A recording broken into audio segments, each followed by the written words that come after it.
আমার প্রিয় পঞ্চম শ্রেণীর শিক্ষার্থী বন্ধুরা, তোমাদের সকলকে আমার চ্যানেলে স্বাগত জানাই। আশা করছি তোমরা সকলে খুব ভালো আছো। আজকে আমি তোমাদের 2024 সালে রায়ো মার্টিনে যে প্রশ্নবিচিত্রা প্রকাশিত হয়েছে তার 212 পাতায় যে 11 নম্বর স্কুল রয়েছে সেখানে তোমাদের পঞ্চম শ্রেণীর বন্ধুদের তৃতীয় পর্যায়ক্রমিক মূল্যায়নের পরিবেশের প্রশ্ন দেওয়া রয়েছে। আমি আজকের উত্তরগুলো তোমাদের দেখিয়ে দেবো। ইতিমধ্যেই যারা চ্যানেলটিকে সাবস্ক্রাইব করে নিয়েছো তাদের সকলকে অসংখ্য ধন্যবাদ জানাই। আর যারা নতুন দেখছো তারাও চ্যানেলটিকে সাবস্ক্রাইব করে নিয়ে সাথে থেকো। চলো তাহলে শুরু করছি। দেখো, একের দাগে দেওয়া হয়েছে সঠিক উত্তরটি বেছে নিয়ে লেখো। 1.1 একটি পরিবেশ বান্ধব পরিবহন হলো সাইকেল। 1.2 প্রথম কাগজ তৈরি হয় চীনে। 1.3 সূর্য থেকে পৃথিবীতে আলো আসতে সময় লাগে প্রায় 8 মিনিট। 1.4 তুবড়ি বানাতে লাগে কাঠকয়লা। 1.5 ভূমিকম্পের দেশ বলা হয় জাপানকে। 1.6 কলকাতায় রিক্সা আসে গয়েরটা 1900 সালে। 2 দাগে শূন্যস্থান পূরণ করো। 2.1 জলবিদ্যুৎ কেন্দ্রে মস্ত পাখার মতো যন্ত্রটিকে এটা হবে টারবাইন বলে। 2.2 18 বছরের কমে মেয়েদের বিয়ে দেয়া দণ্ডনীয় অপরাধ। 2.3 বিশ্ব বয়স্ক দিবস হলো 1 অক্টোবর। 2.4 পৃথিবীর দ্বিতীয় নিকটতম নক্ষত্র হলো প্রক্সিমা সেন্টাউরি। 2.5 স্বাধীন ভারতের সংবিধান রচনা করেছিলেন ডক্টর বি.আর. আম্বেদকর। 2.6 সিগন্যালের রং সবুজ হলে হেঁটে পার হতে হয়। 3 দাগের দেখো সম্পর্ক গড়ো। 3.1 কাগজ চীন, তালপাতার প্রতি হবে ভারত।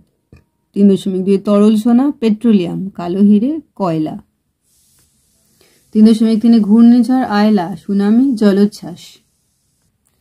4 দাগে দেখো বিবৃতিগুলি সত্য বা মিথ্যা লেখো। বিকল্প প্রশ্নটি লক্ষণীয়। 4.1 হুইয়া হলো একটি মাছ, এটা হবে মিথ্যা। 4.2 সৌর বিদ্যুৎ একটি অপ্রচলিত শক্তি, সত্য। 4.3 বেমানান শব্দটি খুঁজে বের করো পানসি। এখানে দেখো অথবা দিয়ে সূর্য, ধ্রুবতারা, বৃহস্পতি, প্রক্সিমা সেন্টাউরি, এটা হবে বৃহস্পতি। 5 দেখো বাম স্তম্ভের সঙ্গে ডান স্তম্ভ মেলাও। 5.1 2004 সাল, এটা হয়ে যাবে গয়েরটা সুনামি।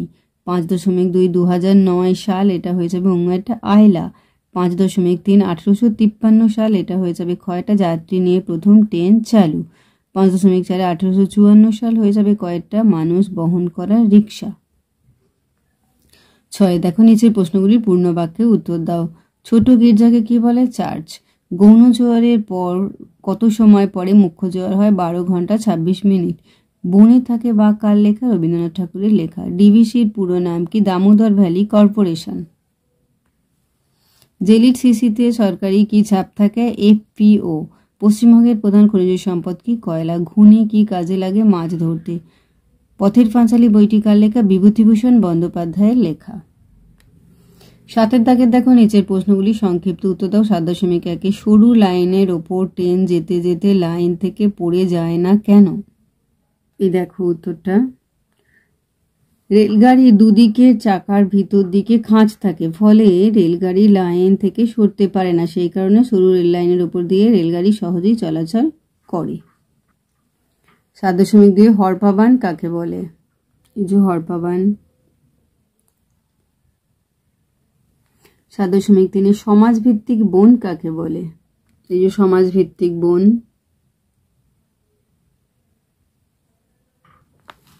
7.4 খালি চোখে সূর্যগ্রহণ দেখা উচিত নয় কেন? তাহলে দেখতে হলে আমরা কিভাবে দেখব? উত্তর।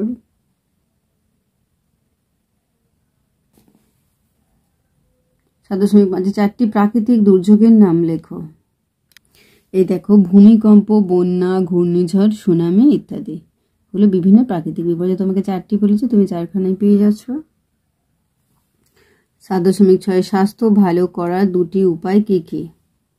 এই যে দেখো।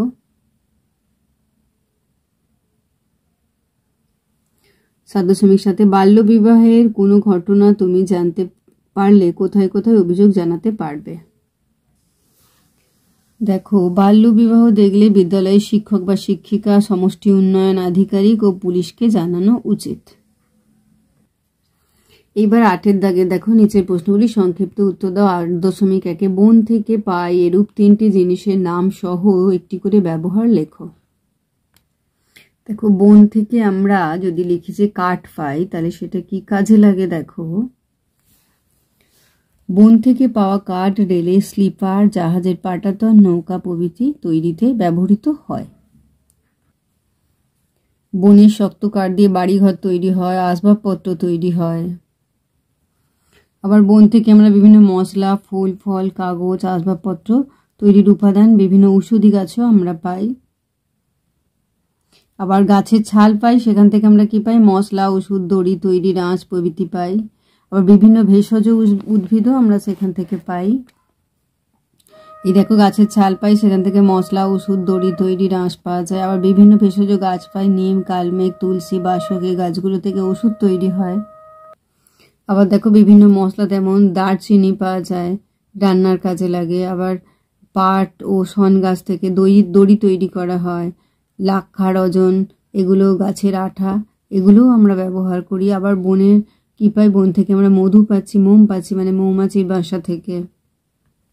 শাল পাতা পাচ্ছি, সেগুলো দিয়ে থালা বাটি আমরা তৈরি করতে পারছি। শিশুদের 6টি মৌলিক অধিকার লেখো।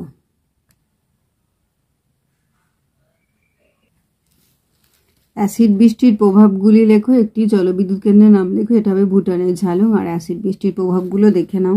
এই যে দেখে নাও অ্যাসিড বৃষ্টির প্রভাবগুলি। যেখানে বেশি ভূমিকম্প হয় সেখানকার মানুষ কাঠের বাড়িতে থাকে কেন? দেখো, কাঠের তৈরি বাড়ি ভূমিকম্পের ফলে ভাঙে কম, ভাঙলেও ঘরের জিনিসপত্র ভাঙার সম্ভাবনা কম, জীবনহানির সম্ভাবনাও কম। তাই ভূমিকম্প প্রবণ অঞ্চলে মানুষ কাঠের বাড়িতে বসবাস করে। চাঁদের কক্ষপথ কাকে বলে? কক্ষপথের একটি চিত্র অঙ্কন করে চিহ্নিত করো। এই দেখো চাঁদের কক্ষপথ, এখানটা লিখবে, এই চিত্রটা অঙ্কন করে দেবে। 8.6 সূর্যগ্রহণের একটি চিত্র অঙ্কন করে পূর্ণগ্রাস ও খণ্ডগ্রাস সূর্যগ্রহণ বুঝিয়ে দাও। এই যে দেখো,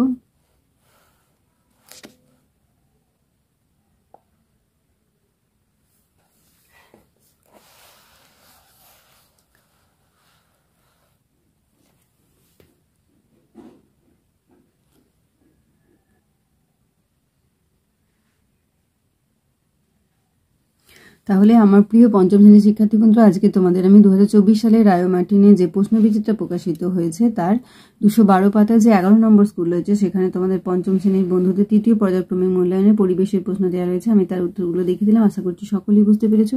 ভিডিওটি দেখার জন্য তোমাদের সকলকে অসংখ্য ধন্যবাদ জানাই। ভালো লাগলে লাইক করো, কমেন্ট করো, বন্ধুদের মধ্যে শেয়ার করো। আর আগামী দিনে নতুন নতুন ক্লাসগুলো পাওয়ার জন্য অবশ্যই চ্যানেলটিকে সাবস্ক্রাইব করে সাথে থেকো। তোমরা সকলেই খুব ভালো থেকো।